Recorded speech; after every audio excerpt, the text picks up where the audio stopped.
Hi, Josh. Hey, how's it going? Great. Eva's working out some childcare, nap time, lunchtime stuff, so she's probably gonna get here right on time. If that's all right. I'm here. Oh, hi! Wow. Hi. I just got in. Thanks. Amazing. Well, it seems like all of y'all's tech is working great. So I think we can start letting people in.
Hi, everybody.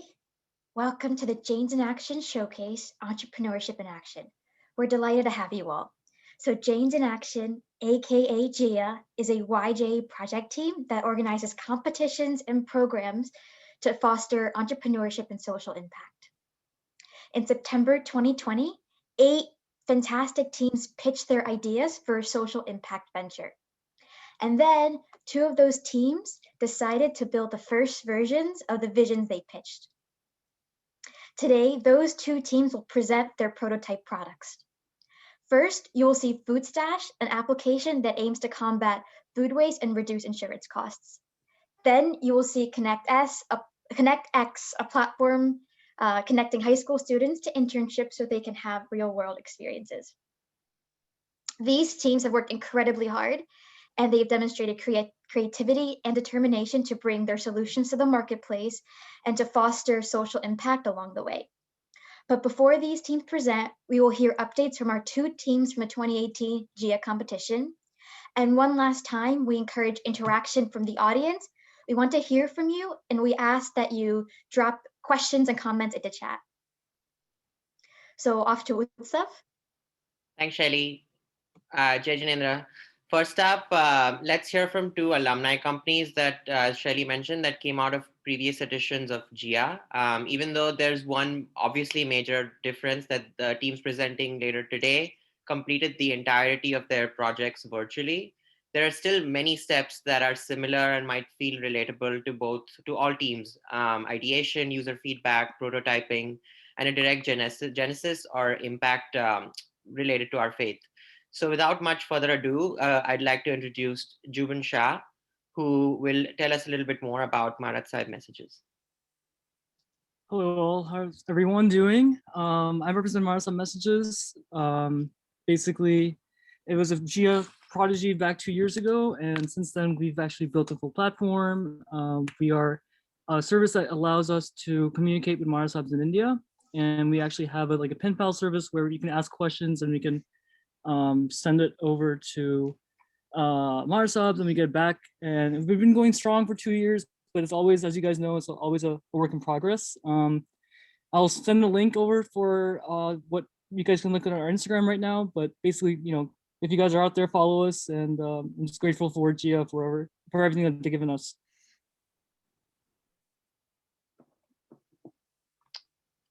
Cool.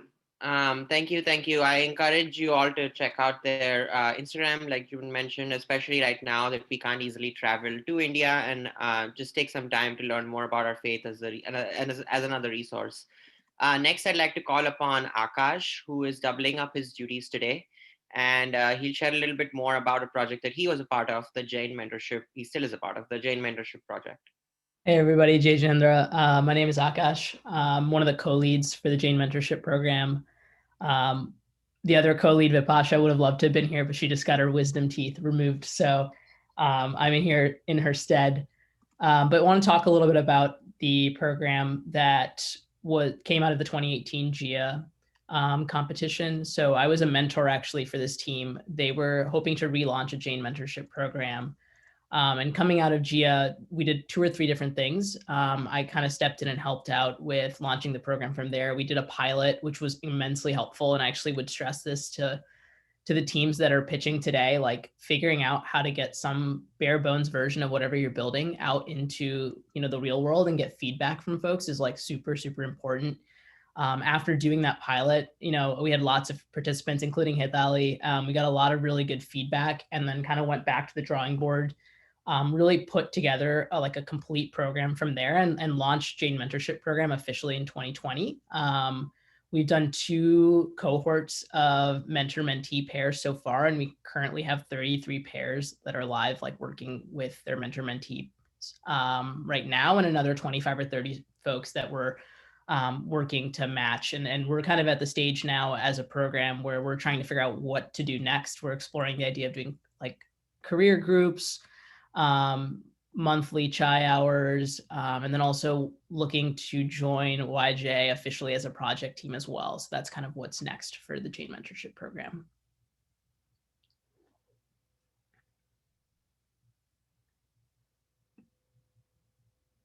Shelly, go ahead.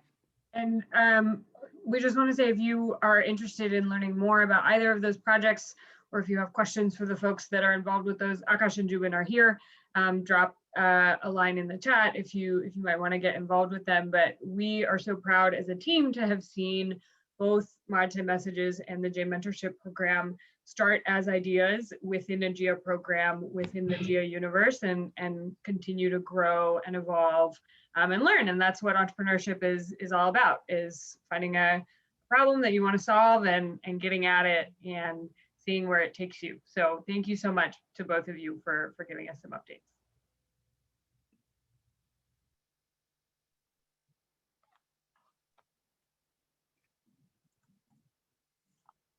Kelly, you want to start us off for today? Sure. So today, you heard about the two teams that will be presenting that have prototyped their solutions. First, we'd like to start off by acknowledging our mentors that are pictured here. They have really supported the teams and served as a wonderful source of advice, and our teams wouldn't be where they are today without their mentors. So thank you so much, mentors. And in addition to mentors, we have three fabulous judges. They are a group of fantastic entrepreneurial and mission-driven judges, and today they will essentially provide feedback and some interesting comments. We have Akash Shah, who you heard from. He is currently a product manager working at a startup at the intersection of enterprise software and healthcare. Then we have Deepa Mehta, who's an investor in the healthcare and food space. And lastly, we have Beach Shah, who's a leader in the education field. She's currently a dean focused on developing teachers. So we're really excited to be hearing from them. Great. Thanks again to our judges and mentors. We could not do this without you. So I just want to give a really quick rundown of the format today. Again, we have two teams presenting. They'll each speak for somewhere between 10 and 15 minutes. And after that, they'll take questions and feedback from the judges. As Shayla mentioned, we really want to encourage audience participation here. So if you have a question for either team during the Q&A period, you can put it in the chat and one of our GIA team members will do their best to pass it on in between the judges' questions. All of these teams are really passionate about these ideas and they are excited about helping them grow. So any feedback that you can offer them or anything that comes to mind is helpful to them to better understand how their product comes across to someone who's hearing about it for the first time today and what they can do to make it better in the future. After both presentations, we'll ask the judges to share any words of wisdom or closing thoughts that they have. We know that there's a lot of folks in this audience who are interested in entrepreneurship in their own right, and these are incredible innovators and entrepreneurs, and we're hoping that you'll be able to learn a little bit from them. And then we'll do some announcements from us as the GIA team, and that will be that. So unless there are any questions, comments, concerns, or GIA team, if I've forgotten anything, we'll head into our first presentation. Okay, cool. Yeah, I think you pretty much covered everything. Thanks, Atali. So now I want to welcome our first team, Team Food Stash. And today they're going to be presenting a unique approach on managing food waste in our daily lives. And I know that this is something that I regularly struggle with and have a hard time dealing with. So I'm really excited to hear what they have today in their presentation. Thank you, guys. Hi, so we're Food Stash, and we're here to help you manage your stash, not your trash. So this is our team. We all are from different backgrounds, so that gives us various skills, such as graphic designing, to machine learning, to software developing and commercial planning. And we also have a little bit of healthcare expertise from the retail side as well. So today's presentation, this is the outline of it. First, we'll go through the problem of food waste and its impact, then the solution, then we'll go through our prototype, and lastly, we'll take a look at the roadmap for our future steps. So food waste is actually a big problem at every step of the food supply chain. So from farms to grocery chains to households. However, households are the single most contributor of food waste, with more than 1/3 of the food waste occurring at this level. And I'm sure we all are guilty of this. So as a team, we wanted to focus on the specific section of the supply chain. Not many people realize, but food waste has negative consequences, a lot of them. Not only does it hurt our wallets, but it also hurts our planet itself. So let's picture this. Someone that's wasting a single glass of water and draining it down, it's like wasting 1,000 liters of water, because that's how much is needed to produce that much of milk. And greatly, that's a very valuable resource that we're wasting as it is. So let's dig a little deeper as to why we throw away food. So one of the reasons is that we simply forget about it. So let's say we buy lettuce, we store it in our fridge, and then we forget about it, it goes bad, and then we buy it again. So this is just an endless cycle. Secondly, we just don't know how to properly store the food right. So storage conditions we don't know about. For example, basil, a lot of people don't know how to store it for fresh and how to store it for longer. And thirdly, lastly, we believe that a lot of people don't understand these dates that's printed on these package labeling. So expiration date or use by dates. Some food is actually safe to consume even past these dates, such as cereal.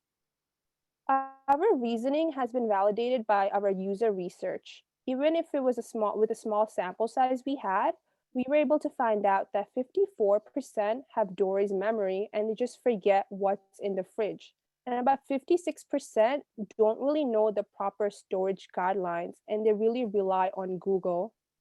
So our solution is a mobile app, which Rogers will talk about. Thanks, Kathy. So once the user first opens the app, they'll be able to see all the foods and any tips for that food in their pantry. Users can either scan a receipt to add foods or add an item manually. Users can scan a receipt with their camera or they can upload a photo. The app then scans the receipt for any food that it recognizes. After the app successfully scans the receipt of any, or once you add the food, you can go to the pantry and see all your foods. Once the user taps on any food, they'll be able to see any tips that the app can provide for them. This can be anything from storage tips to how long it'll take for that food to expire. Users can also tap on more tips to see more tips of that specific food. The second way to add an item is adding it manually. You can enter the name, put in the expiration date, hit OK, and it'll come into your stash. For example, for a banana, you can tap more tips to see how to check its ripeness and also how to ripen it quicker. The app can also send notifications about expiration when the food will expire.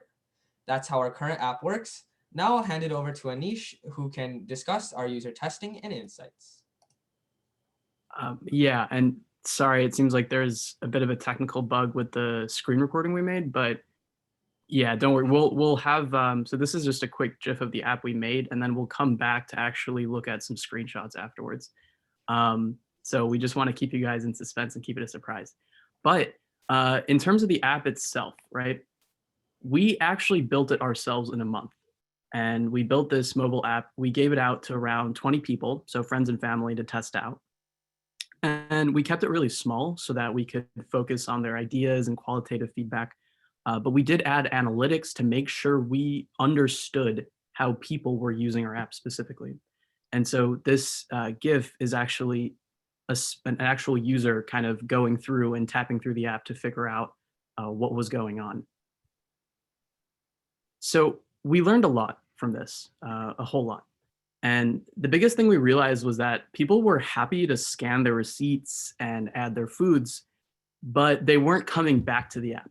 They weren't coming back to their food stash. So we realized that we needed a way to improve stickiness. And at the same time, we were also looking for a way to monetize the food usage data that we were collecting. So this has led us to a new direction for our app. And this is the plan that we're laying out today. We want to reward good dietary choices that people make when they're, that we track through our app with lower insurance premiums. So here's the background. Health insurance is very expensive, especially in America.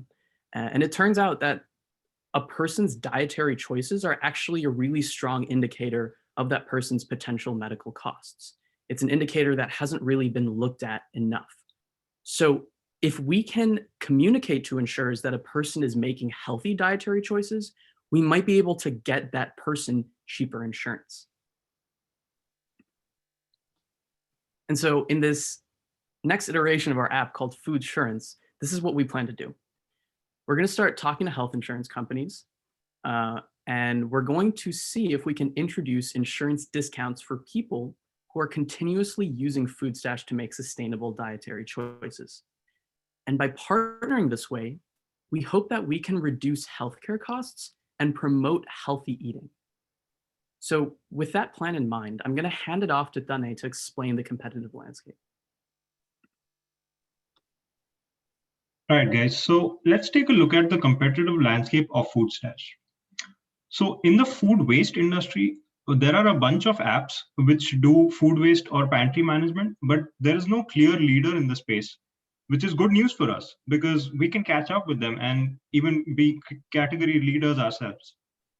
And in the insurance space, we found two companies, which is Solutran and FoodSmart, doing something in our space. So Solutran has basically insurance providers as partners, and it also partners with grocery stores to provide discounts on healthy food items. FoodSmart provides telenutrition, and it also helps you integrate your grocery list with your online delivery services like Amazon, Instacart, etc. And both of them have partnerships with insurance companies. So, and they mostly focus on Medicare and Medicaid kind of patients. So the way we want to differentiate is by focusing on this age group of 18 to 29 and help them build healthy habits over the long term. Next, we will talk about the roadmap of how we plan to build this. So this is the short-term goal. So the short-term objective is to get more users.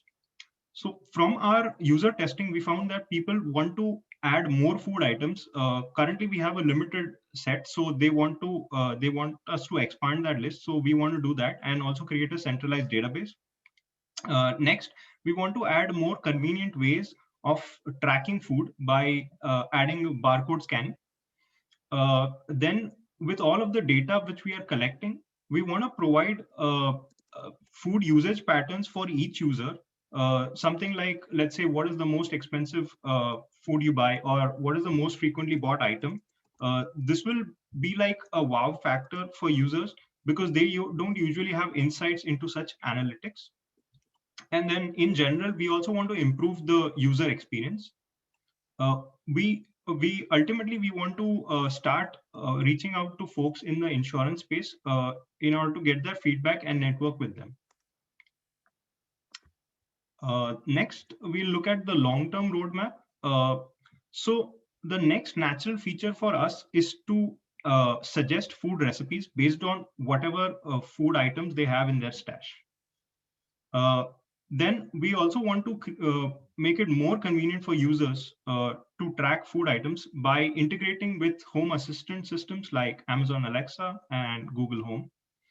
Then lastly, we want to focus on monetization by collecting and correlating the food data, which we already have, with the health data from the smart trackers or Apple Watch and the likes.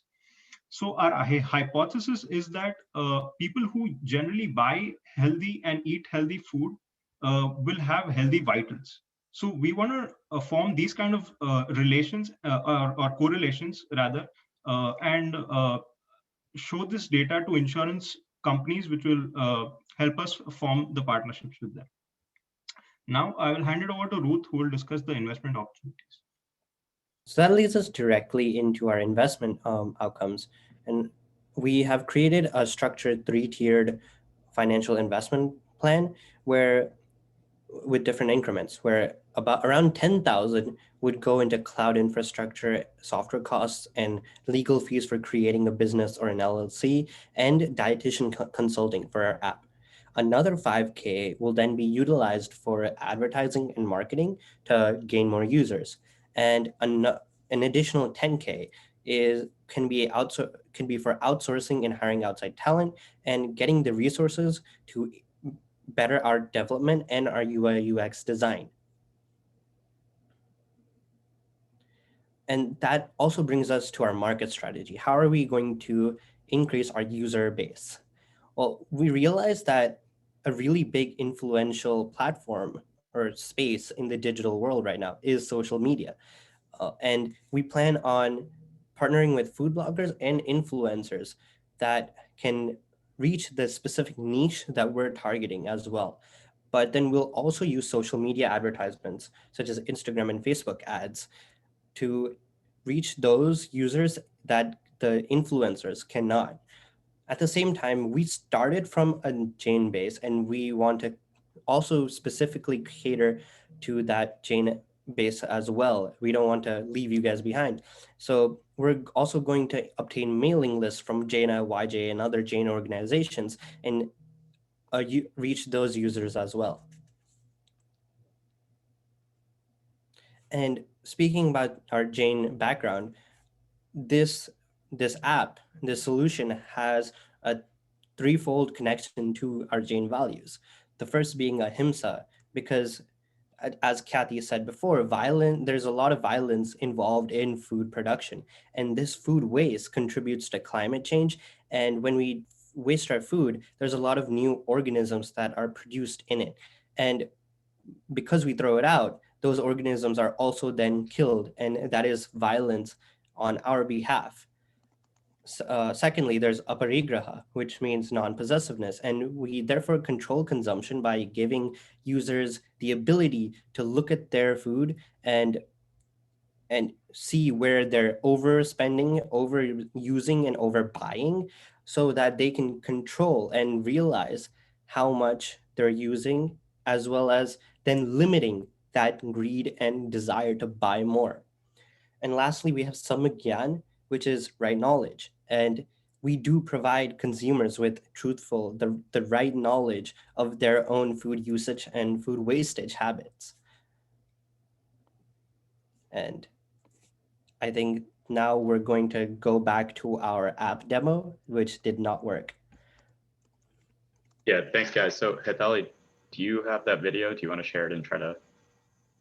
Or I can also screen share too, if that's fine. Yeah, sure, go ahead. If you've already got it pulled up, go for it.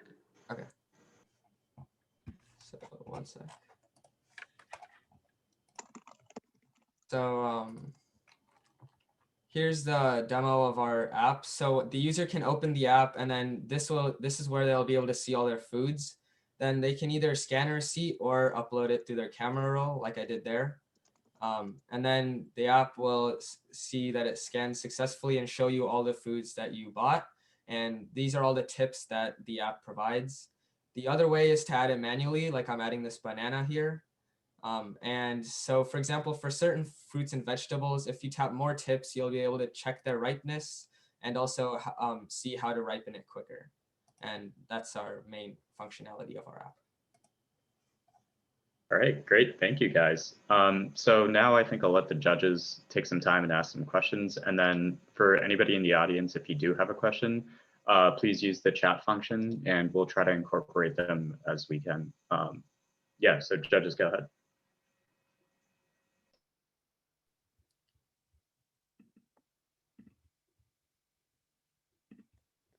I can go first.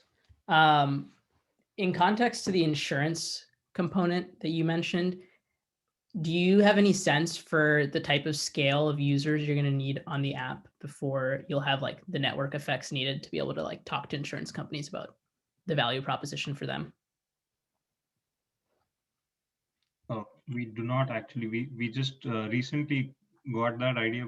So we haven't dug too much deep into it.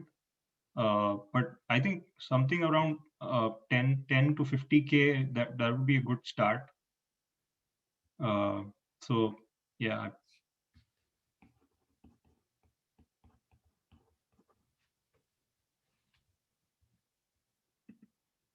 Deepa, you're not on my screen, so I can't see if you were coming off mute, but I'm gonna just jump in with a quick question that's a pretty different direction here. But you talked a lot about, I mean, it seems like there's a couple of major goals of this product, one being eliminating or minimizing food waste, and two being really just supporting people with their ability to make healthier choices about their diet. And so I'm curious if you can talk a little bit about who you're who your ideal target audiences are, and do you imagine that it's the same amount, the same target audience for both of those things? I'll stop there and ask that question first. Yeah, so we considered a lot of different target audiences. Essentially, for us, we're able to tailor to the key audience of individuals who are really looking to manage their pantry and who are really trying to see those cost savings, from day one in terms of limiting their food waste. But beyond that, we're able to expand to other target markets through food insurance, for example, and target individuals through commercial insurers who will essentially bring these working professionals and other individuals who are likely paying high premiums, especially individually covered individuals or individually covered members at their plans, to help reduce their overall costs. And it's somewhat analogous to insurers providing rebates for like gym memberships and such. And they're able to reduce their long-term costs given limited healthcare spend over the course of the members being part of their plan. So there's actually a really good question from the audience as a follow-up. For you guys to track your, how do you validate your product market fit? Basically, what metrics do you guys plan to track upon launch of your app? Yeah, so we could do it on a number of different metrics. I think primarily for us, we want to see user activity, and if we're able to see repeat user usage of the functionality of re-updating their pantry, for example, on a weekly basis, that'll, I think, be a good marker for us to know that that's an active user, and that essentially would be a trustworthy data point for us to further determine what our next steps would be.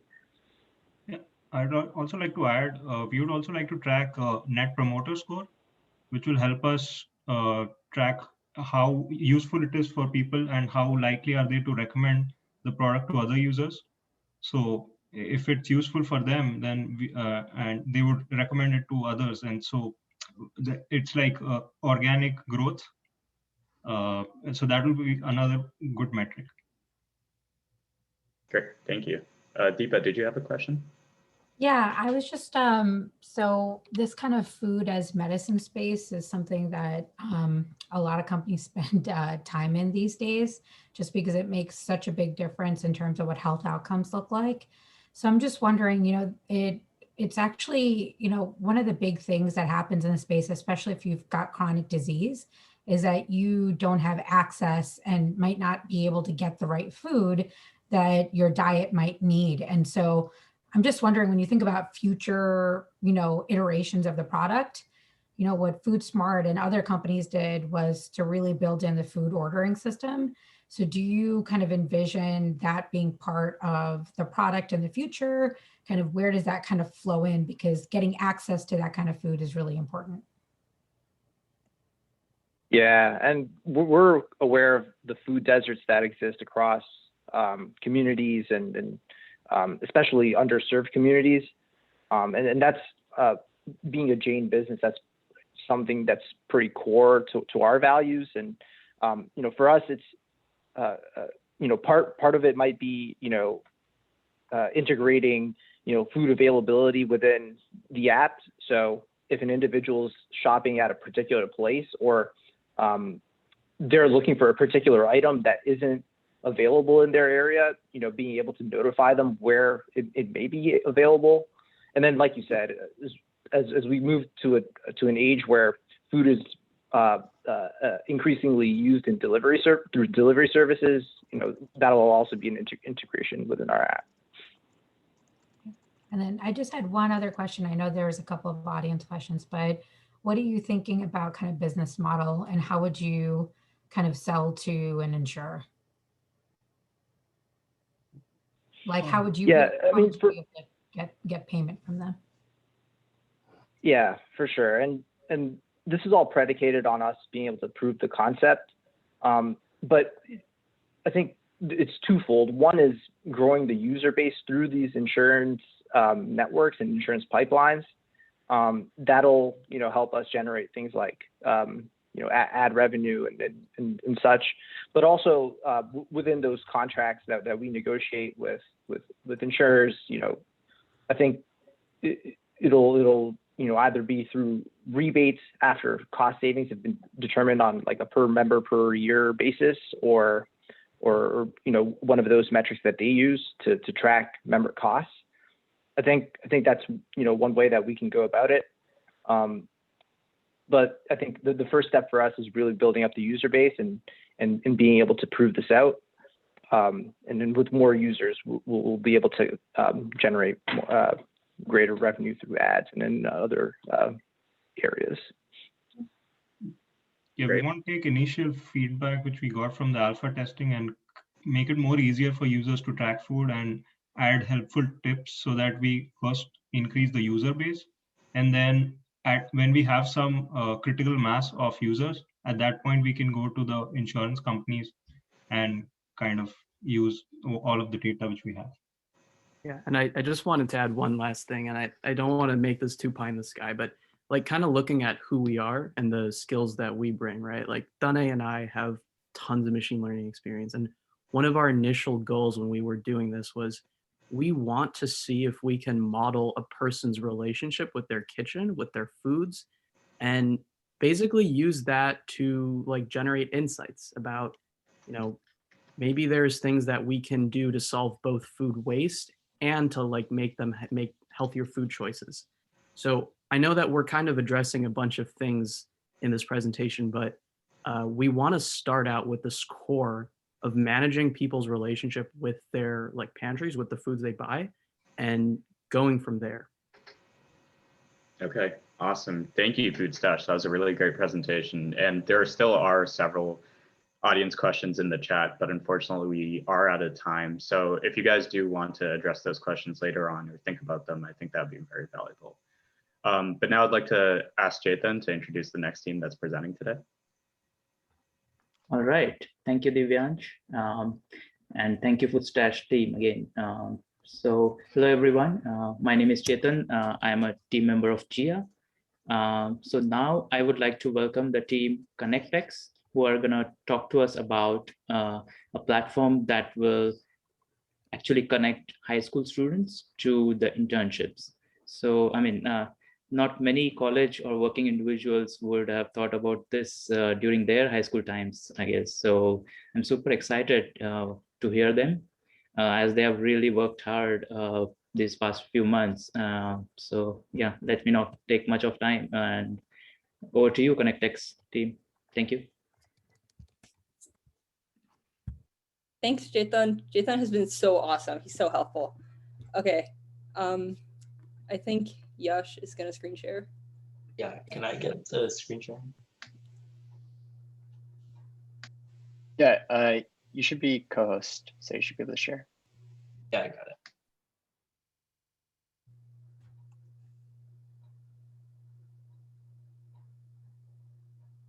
Also, Food Stash, that was awesome. That was fantastic. Okay. Okay. Hi, Jay Janindra. I'm Purva, and this is my friend Doug.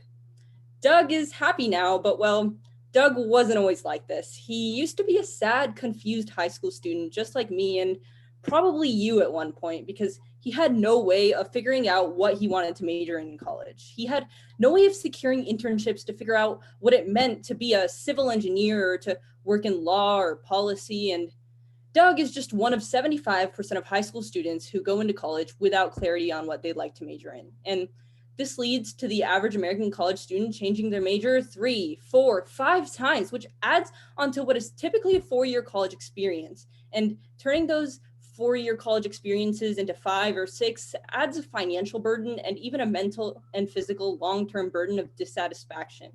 And picking the wrong college because of a lack of initial clarity or picking the wrong career path and then getting into the wrong relationships and having dissatisfaction and then harming those relationships because of pent-up frustration and anger. It all leads to direct violation of our Jain principle of ahimsa, or nonviolence. And then when Doug is 80 years old, sitting on his deathbed, looking around, he feels sad and regretful because he didn't get to create the impact he wanted to make on the world. He didn't get to create the change he wanted to because he just never learned how to. And it really shouldn't be that way. There should be a system for this. Why isn't there a system for high schoolers to gain experiences through internships and clarity for their future? So I'm happy to say, though, that Doug won't be a regretful 80-year-old grouchy man because he got that clarity. So let's meet the company that solved all of Doug's problems. We are Interniac. So at this point, you're probably wondering, what is Interniac? You know, besides being the company that solved all of Doug's problems. Interniac is a nonprofit organization. Our goal is to create a marketplace for internships so that all students can get internships. We conducted a survey amongst our friends, and we found that all of our friends thought internships were only available through family ties. We want to level the playing field and ensure that everyone has access to the same opportunities through the ACE method. ACE stands for accessible, customizable, and efficient. Our ideal platform has two parts to it. The first part is for the students. Students should be able to do two things. First, they should be able to easily join our newsletter for updates on when we have virtual events and new content. Second, they should be able to create an account and fill out a resume using our standard template. The standard template lets companies easily compare students without any bias. Once your account is set up, it's like shopping for internships. You can browse available internships, look at companies we've partnered with, follow internships or follow companies that you might be interested in working for in the future. And once you've found the perfect internship, all you have to do is click the apply button. Your resume automatically gets sent out to them. The second part of our website would be for the companies. On the company side of things, companies are able to create an account and get updates on when students apply for their internships. If the company chooses a more hands-off route, we will supply them with the top 5 candidates for each one intern that they want. This way they can focus on the interns and not the hiring process. At this point, you're probably wondering, what's in it for the companies? Why would a company want to hire a high school intern? Well, they can actually make a lot of money out of high school interns. I'm just kidding. There are actually many benefits of having a high school intern in your team. For one, many internships actually lead to jobs. So hiring interns could potentially lead to new employees who already have experience in your company. High school interns also bring many new ideas to the table, and this is a great way to give back to your community. And finally, there's a theory called the Hawthorne Effect. The Hawthorne Effect suggests that when people act differently when they know that they're being watched. So when employees know that interns are looking up to them, they feel more accountable for the work that they do, and they are more likely to give 110% at their job, not just 100%. Employees will lead by example, and this will increase their work ethic and productivity in the company. So what have we been up to in the past couple of months? Well, for starters, we created our website and we began posting unique content for our members. We've been marketing ourselves on social media, which has helped us build our initial audience. Now that we have our initial audience, which is already over 700 students, we're able to partner with companies and plan virtual events. Jai Janindra, everyone. My name is Rahi Shah, and you guys might be wondering, how did we do what we did in the past couple of months? Well, we used 3 main mediums: a website, a newsletter, and social media. We created a prototype website using Google Sites, and we have a new one being coded from a volunteer from Coding from Charity. We also sent out a bi-weekly newsletter each month using the subscription of MailChimp. We have 3 social media accounts: a TikTok, Instagram, and a Facebook. Now you might be wondering, why do we even need a new website? Well, as you guys all know, we used to be known as ConnectX. We rebranded just recently to Interniac, as it is a completely unique name and brand.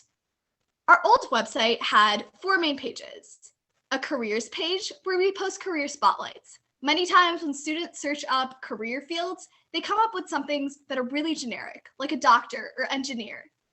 With career spotlights, we connect directly with people working in the field and bring in many different viewpoints on specific career fields. Our old website also had a page for resources where we posted professional development resources such as articles, videos, and podcasts. We also had a students page where students could join our platform and newsletter, and an employers page to let them know about the benefits. And lastly, we had an About Us page for people to meet the founders and learn more about the mission. Now, this is a preview of our new website. Our new website allows you to join the newsletter directly on the home screen. We also have a careers page that you can still view the career spotlights on, and an About Us page for the mission. Now, this part is what's new, the login or register page. As Arya talked about with the Ideal platform, we have two different ways you can register, either as a student or as an employer. As a student, you can create your own profile and put things like high school activities, past internship opportunities, interests, hobbies, etc. And this will help us create a standardized resume to send to the employers. The employer account allows you to create an account for your company with your company's logo and a bit about what your company does. It also allows you to post internship opportunities so that on the student side of things, it looks like a marketplace for internships where you can almost shop for internships. The next medium we used was our bi-weekly newsletter. We have over 700 students subscribed, and we have a crazy high open rate at 37.3%. From 700 students, that's more than 200 students opening our bi-weekly newsletter each time it gets sent out. Now you might be wondering, what does our newsletter even include? Well, we have updates about our program. As we are a startup nonprofit, we want to be really transparent about changes going through our platform, any new initiatives we're planning, etc. We also send out professional development resources and those career spotlights, as well as internship opportunities. The last medium we use is social media. We have an Instagram account with 23 posts, and as you can see here, a preview of our feed. We have over 400 followers and a crazy high impression rate at 5,000 accounts just this year. The main social media account we use to spread our mission is TikTok. We have over 910 followers, and just this Thursday, we put out a TikTok that got 12K views in just one day. As Arya talked about previously, we did a short survey with some of our friends, around 50 students in total. TikTok is a way to show that the need is there. We had 12,000 students look at our TikTok because it related to them. Our current student audience is at 732 students. These students are from across 30 different states in the United States and 8 different countries.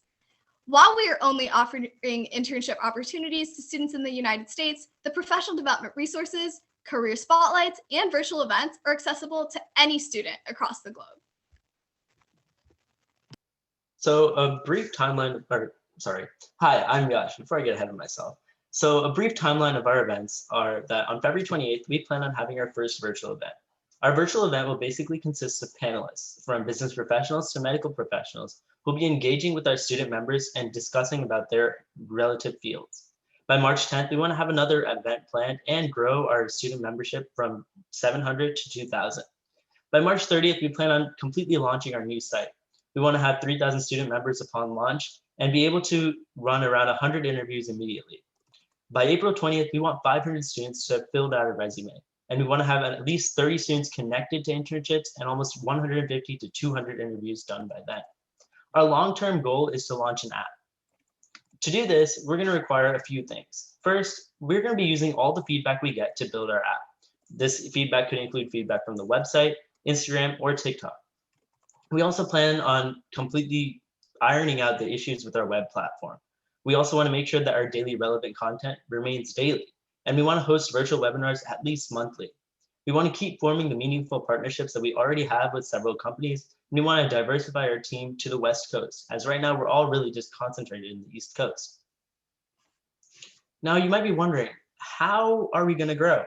So we follow a sustainable model. As a nonprofit, we aren't hoping to sit on millions of dollars and form a conglomerate off of $2 million of cash. Instead, we want to work on a simple, sustainable model. But the way we're going to do this, without the supporters and investors that we may have, is through paid internships. Although we offer unpaid and paid internships, companies who will be offering paid internships will be able to pay students through Interniac. What we'll do is require companies to pay the hourly rate to the students, and then from that, we'll take 25% and have those companies pay us as a nonprofit. This relationship has already been tested several times by the Inter-Alliance of Greater Cincinnati, a company that does this same logic, but for high schoolers in the Cincinnati area. What they do is they offer virtual internships and tech internships and pull off this same model. In this way, we aren't completely reliant on supporters and potential investors like you guys, and we're more so able to grow steadily with our students and ourselves. So what can we do with your funding? With $500, we'll be able to build and maintain our website, which we're currently in the process of doing. But to do this, we're going to need several things. We're going to need to purchase our domain, maintain our SSL certificates so that we appear more credible to potential users. We also want to pay for the monthly subscription costs that come with Canva Premium, Adobe, and MailChimp. Our resume platform is also currently in the works, and with $500, we can really accelerate this process. With $1,000, we'll be able to use Instagram ads to increase our reach. Just one ad costing around $5 allows us to reach 14,000 potential customers. We also want to introduce more companies to Interniac. While we're still slowly doing this ourselves with simple emails, we want to start using ads and other marketing tactics to draw companies into Interniac and showcase their internships on our website. We also want to expand our team into the West Coast. As I discussed earlier, we're really just focusing on the East Coast, and we really have a lot of untapped potential that could be in the California area. We also want to create a proper terms and conditions and privacy policy, as well as COPPA rules that come with creating a service for minors. With $2,500, we'll be able to continue our app research and development. While right now we're still in the planning phases, we want to make sure that we're able to start building this app, and $2,500 will really help us accelerate this process. We also want to obtain a dedicated social media team that is really focused on our marketing campaign in both Instagram and TikTok. With maintaining a website and a service comes a lot of legal fees as well. We want to make sure that we'll be able to purchase our copyrights, trademarks, and the W-4 forms and all of the tax forms that come with hiring students in general. So Doug, our team, and Interniacs nationwide, thank you for listening.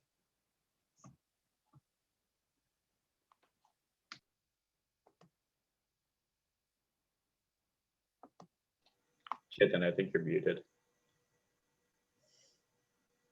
Oh, I'm so sorry. Yeah, Connectex, that was really a great presentation. Before I could say something more, those numbers, social media numbers are wow. I mean, those numbers are so impressive. Many of us are in wow. So great job, guys. So this is something that's going to change going forward for high schoolers. I think, yeah, I think that will attract a lot of high schoolers. So thank you so much. So I would like to again encourage the audience to use the chat option to put across your questions, and I will try to incorporate them if time permits. So let's now go across to our judges for their feedback and their questions. Judges, please go ahead. So I was just wondering, when you were doing your customer analysis of the companies that would want to post their jobs, what are they looking for, in their job postings, or what are they looking for in kind of the sites that they would post their jobs in, or one that you kind of propose that they would be able to pay their interns in? Like, where are the gaps? So I can start to answer this question. A lot of what you see online are mainly just tech internships, and those are really like the virtual tech internships are the ones that are really posted almost everywhere. So there's a lot of gaps in, let's say, the medical internship field and pharmaceutical internship field. And there's a lot of students also interested in those fields who are like really unable to get those opportunities because of the limited areas that they're posted. So while we do have tech internships that we are aiming for and actually have obtained, we're also working on obtaining pharmaceutical and medical internships, some of which we already have. And we have committed companies who are going to be posting their internships on our website once we're ready. And then just kind of to follow up to that is then what's success, right? So is success being able to, find the right candidate using your platform? Like, because that's how you'll get additional companies on, because you have to prove out your value proposition. And so I'm just wondering, what's that measure of success then for you? Yeah, I can answer that. So it is part of like connecting the ideal candidate to that company. So as Arya said, like we make it easier. We narrow it down to the top 5 and let the company choose because they might have preferences as well, and facilitate the interview process. And to make sure that even like once we connect them, to make sure that they're still getting value, both the student and the employer, we plan on sending them weekly surveys throughout their internship, however long it might be, to see if they're still getting value out of it. I'm wondering about a couple of things. One, you all have a really ambitious and detailed and thoughtful timeline of how you want to like sort of recruit more applicants, more high schoolers who are looking for an internship, which is awesome. How do you plan to, at the same speed, scale up your partnerships? Because I think one real issue can be like, do I have places to actually place the candidates? And then along those same lines, as you're thinking about that, so what you just shared around like the surveys is a great thing to do as a pulse check after the partnership, after the sort of matching and the placement has already happened.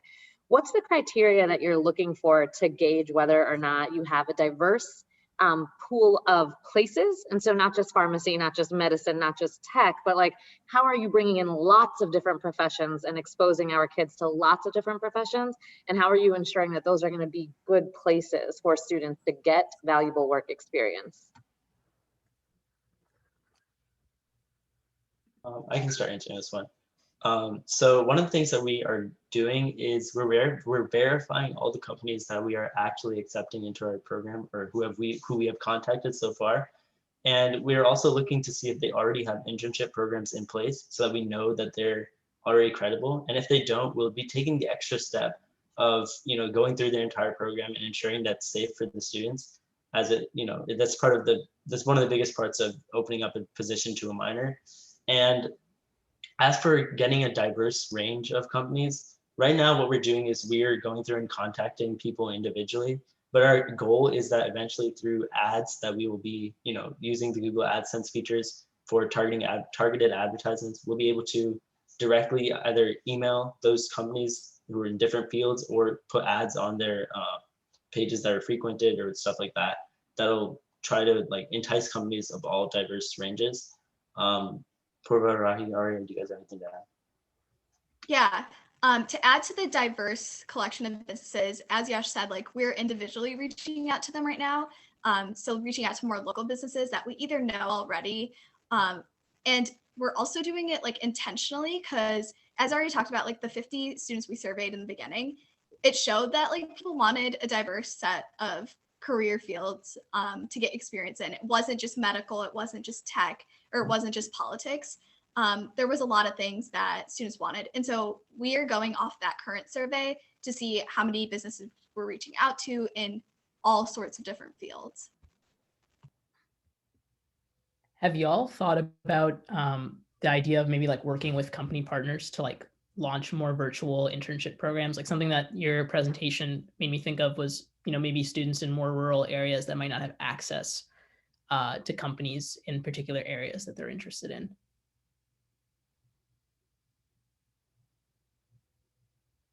Yeah, we actually talked to Continental, which is a national company, back in December about this, because we realized that like right now we're reaching out to really local businesses. And so right now it's only Michigan, like Virginia and Florida, because that's where the founders are from. And we realized we needed to get more on the virtual side of things. So we talked to Continental about our program, and they don't have a current internship program at all set up. But they really liked our idea. But back in December, we only had around 60 students as a part of our program. We just grew rapidly in the past month. But they agreed to reschedule a call time in a couple of months to reevaluate for summer internship programs at a nationwide scale instead of just a local business. And we also talked about hosting virtual events with them as well, to host like a workshop with the businesses that we partnered with. So we're also looking into that.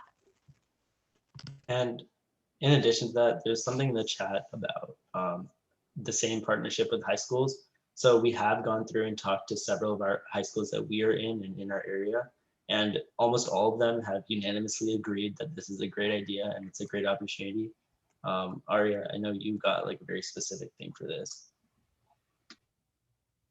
Yeah, so I reached out to my principal, and he loved the idea, and he sent it out to a bunch of teachers, and the result was amazing. I got a bunch of emails asking me all about Interniac, and yeah, I'm sorry. Sorry, can I hop on? Okay, Akash, thank you so much. Actually, that's something I think our team will definitely consider. Is also, I really like the rural thing you said. I think it's, especially with the pandemic, the virtual scene has opened up a lot. So I think that we should maybe even in our ad journey, we'll look into pushing it out to people who might even have issues getting physically somewhere, but can virtually log in. I really like that idea because that would help us reach even more people. We'd be balancing that playing field out a lot. So thank you for that. But yeah, I just wanted to, yeah. All right. Thank you, judges, for your valuable questions and feedback. So let's take one question from the audience. So team, here is the question. How will this be made available to diverse high school student base? For example, inner city, rural schools, what might be available locally for them? So yeah, that's the question.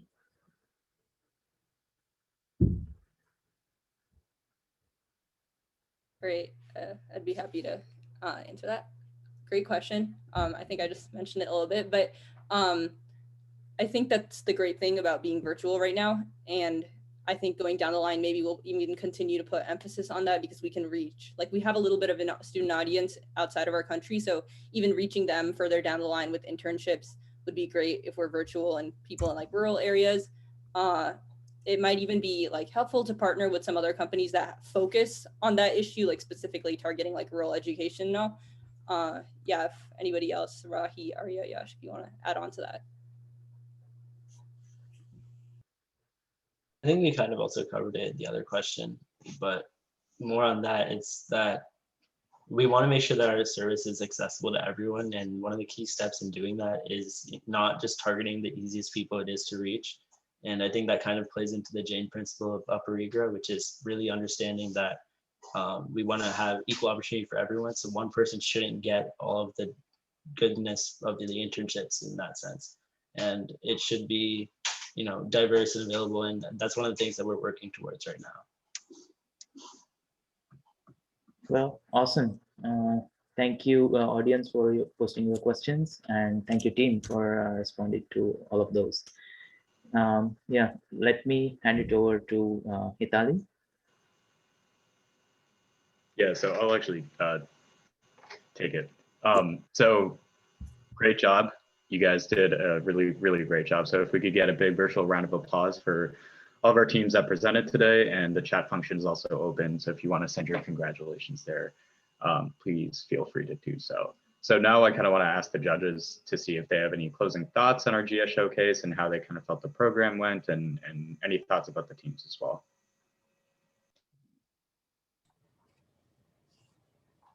I can start off.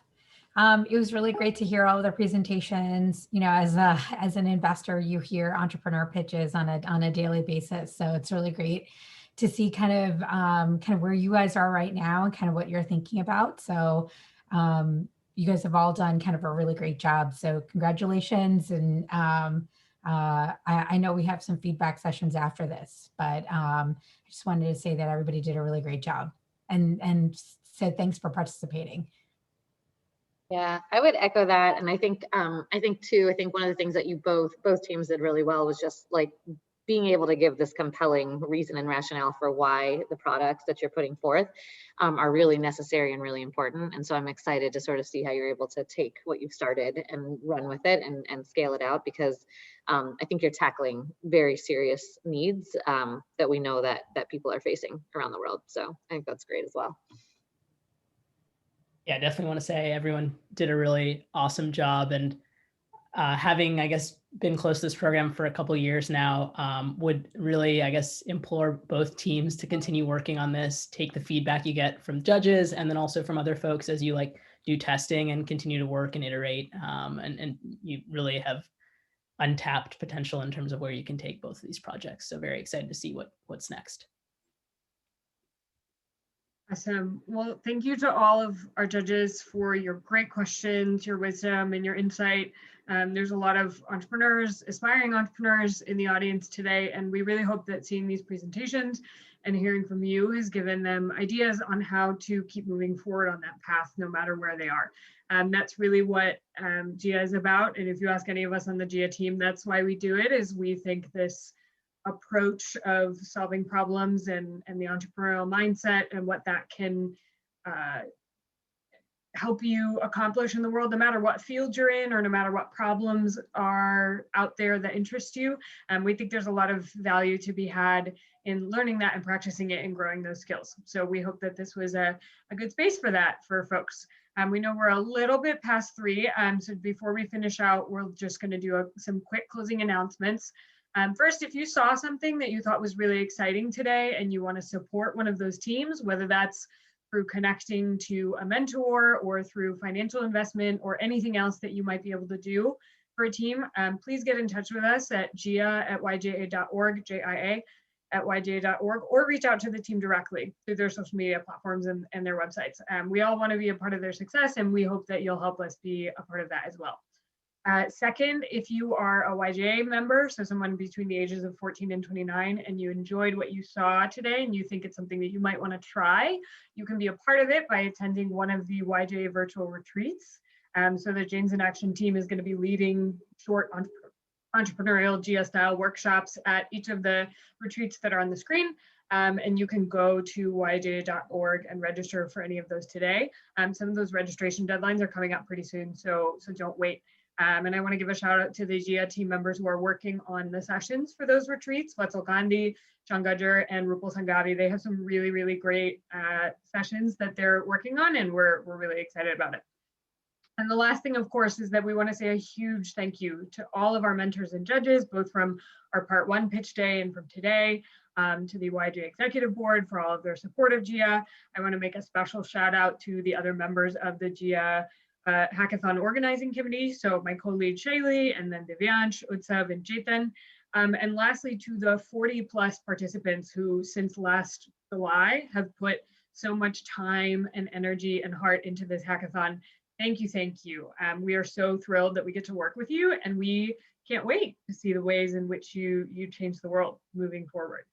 So that is all we have for all the audience members out there. If the judges and the teams can stay on, and we'll do our feedback portion.